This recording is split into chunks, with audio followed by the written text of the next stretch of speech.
ကပတ်ပြန်ယူမယ်ဟုတ်လားလုံးဝမျော်လင့်မနေနဲ့လို့ဘန်တို့ကြောက်ကိုပြပြောလိုက်တဲ့ဂျိုရှူအာပဲပရိသတ်များလုံးပဲမင်္ဂလာပါခင်ဗျာ Sport Bar Plus ကနေကြိုဆိုလိုက်ပါရီ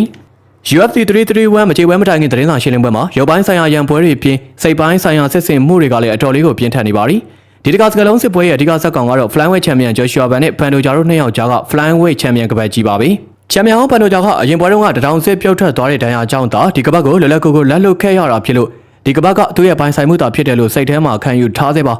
ဒါကြောင့်လည်းသူကလက်ရှိချန်ပီယံဘန်ကိုသွေးအေးနဲ့စကနာထိုးခဲ့ပါရီအခုလောလောဆယ်တော့မင်းကချန်ပီယံပါပဲမင်းရဲ့ကပတ်ကိုအဲ့ဒီမှာပဲတေချာကင်ထားလိုက်ပါအခုချိန်လေးမှာအဲ့ဒီကပတ်ရဲ့အရသာကိုအပြေးအဝခံစားထားလိုက်ပါအောင်လို့ဘန်တို့ဂျာကပြောလိုက်တာပါဒီစကားကမကြောက်ခင်ဒီကပတ်ကိုအပိုင်ပြန်ယူတော့မယ်ဆိုတဲ့သဘောမျိုးတွေ့ဝိုက်ချင်းချောက်လိုက်တာဖြစ်ပါရီဒါပေမဲ့လက်ရှိချန်ပီယံဘန်ကလည်းအချောက်လည်းမရှိတုံးပြန်ခဲ့ပါရီသူ့လက်ထဲကကပတ်ကိုဂုံယူဝင်ကြွားစွာပြသရင်းနဲ့မင်းဒီကပတ်ကိုလိုချင်နေတာမလားတေချာမှတ်ထားမင်းဘာတစ်ခုမှပြန်ရသွားမှာမဟုတ်ဘူးလို့ပြက်ပြက်သားသားပဲပြန်ဝုန်းထည့်သွားခဲ့တာပါ